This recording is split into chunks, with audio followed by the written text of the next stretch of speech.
Getting this copper-topped mermaid from the Rocky Mountains to her rightful place in the Cerulean Ocean has been one of this summer's most enchanting side quests.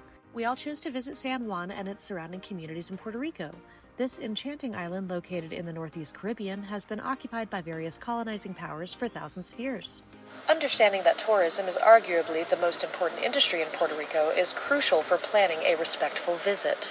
For example, instead of supporting a faceless conglomerate like Airbnb or confining ourselves to a flavorless resort, we opted to rent an apartment from a local on Luquillo Beach in San Juan.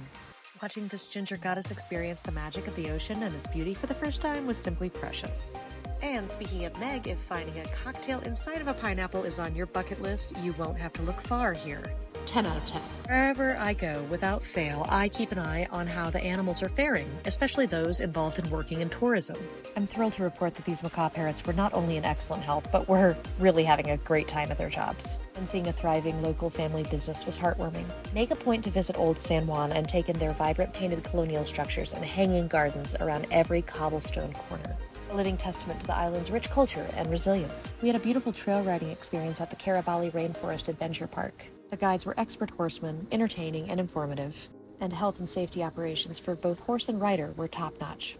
Keep your gingers in the shade, people. I keep telling y'all this. They are of a different mutant kind. Riding horses is like medicine for humans, and it's not something that Andrew and I get much of a chance to do often. This was a spiritually uplifting experience that I can never forget. My horse's name was Moncho, and we were very fast friends. If you go on excursions like these, please do not forget to tip your tour guides, as well as leaving a positive review if you have one.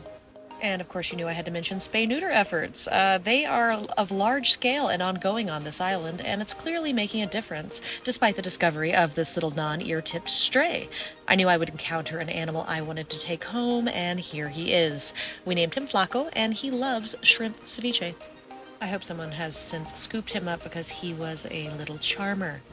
However, I'm sure Whiskey would beg to disagree. I was really after capturing this exact photo for Meg since we began planning this trip, and so glad I did. Look at it, she looks great. Also, can I just mention how absolutely and completely in love with this man I am? I mean, look at him. He goes all over this planet with me, usually on a whim, and all the while treats me like the queen of everything. 20 out of 10, highly recommend. Anyway, back to the trip. We got Meg on a boat for the first time and took her out to open water. This trip has been a long time coming for her, and watching her get to experience so many wonderful firsts were some of my favorite parts of the trip. Made sure to book a snorkeling excursion that was humane certified, meaning the tour guides are committed to protecting the delicate ecosystem they showcase while educating their patrons.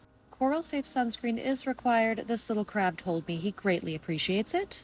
It is with huge gratitude that I can tell you that one of my bucket list items was fulfilled in these turquoise waters. I got to swim with sea turtles, while of course maintaining a respectful distance. Have you ever cried inside of a dive mask? Well, I have now. The crew of this tour company were dedicated guardians of this tiny island's natural inhabitants. After snorkeling, we got to swim and dive off the boat, and Andrew is an excellent diver, as you can see, but you'll soon see that I wouldn't exactly qualify for the Olympics anytime soon. Yeah. Totally biffed it. Thankfully, the humiliation was short-lived. Here's my advice if you get to visit soon. Spend locally however you can. Learn some Spanish, it's appreciated.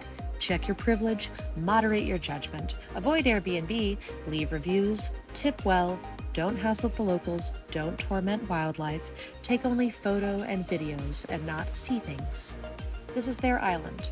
Visit respectfully and responsibly. And of course, you know I had to mention Free Palestine from the middle of the Caribbean. Link in my bio to donate to the family we're sponsoring.